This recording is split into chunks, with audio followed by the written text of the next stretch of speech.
Hello everyone, this is doctor Shashank Agarwal. आज मैं आपको अल्सरेटिव कोलाइटिस में होने वाली सर्जरी के बारे में कुछ चीज़ें बताऊंगा। अल्सरेटिव कोलाइटिस में surgery first line of treatment नहीं होता है। अल्सरेटिव कोलाइटिस में हम पहले मेडिसिन से पेशेंट को कंट्रोल करने की कोशिश करते हैं।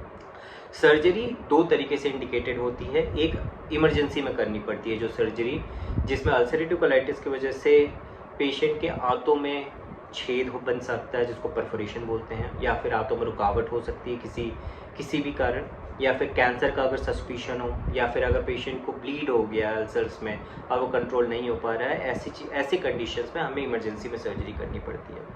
क्या सर्जरी होती है इमरजेंसी में? इमरजेंसी में हम बड़ी आंत का एक पूरा पोर्शन निकाल देते हैं। हम सिर्फ लेटरटी के रास्ते को थोड़ा सा छोड़ देते हैं, क्योंकि इमरजेंसी में उस चीज़ को निकाल लेने का नुकसान ज़्यादा होता है। इस पर्टिकुलर सर्जरी को हम सब टोटल कोलेक्टमी बोलते हैं। लैट्रिन का रास्ता टेम्परेरीली बाहर निकाल देते हैं, जिसको हम एंड एलियोस्टमी बोलते हैं। इस लैट्रिन के रास्ते को बैग लगा के मैनेज किया जाता है।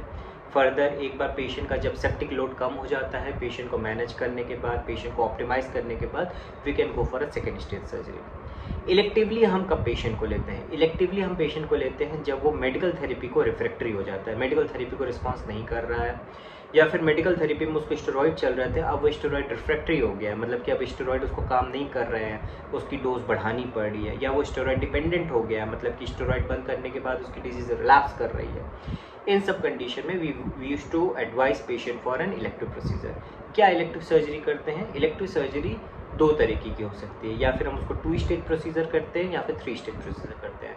Most common in our department also we use to go for 3 stage procedure. What is 3 stage procedure? सबसे पहला जो प्रोसीजर होता है उसमें हम सब टोटल कोलेक्टमी करते हैं। जैसा कि मैंने आपको पहले बताया, लैट्रिन का थोड़ा सा रास्ता छोड़ देते हैं और आज जो लैट्रिन का एक टेम्परेरी रास्ता बाहर निकाल देते हैं। सेकेंड स्टेज सर्जरी जो आगे आने वाले कुछ महीनों बाद, जब पेशेंट पूरी तरह से ऑप्टिमाइज हो जाता है, हम तब करते हैं, जिसमें हम बचा हुआ लैट्रिन का हिस्सा काट देते हैं जिसमें डिजीज़ थी, और जो आंत का जो छोटी आंत का एक लैट्रिन का रास्ता बना देते हैं जिसको आइलियल पाउच बोलते हैं, उसको हम कनेक्ट कर देते हैं और डाइवर्जन में एक लैट्रिन का रास्ता फिर से बनाते हैं।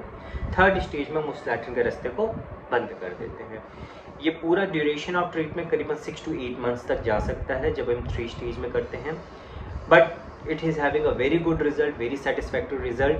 Patient use start getting weight, patient use to have a very healthy life thereafter. हाँ, कुछ परेशानियाँ होती हैं। Complication of ulcerative colitis surgery हम किसी और वीडियो में डिस्कस करेंगे। ये इस वीडियो का मेन मोटो ये था कि you should be aware of that what kind of surgery a surgeon do in case of ulcerative colitis. Thank you.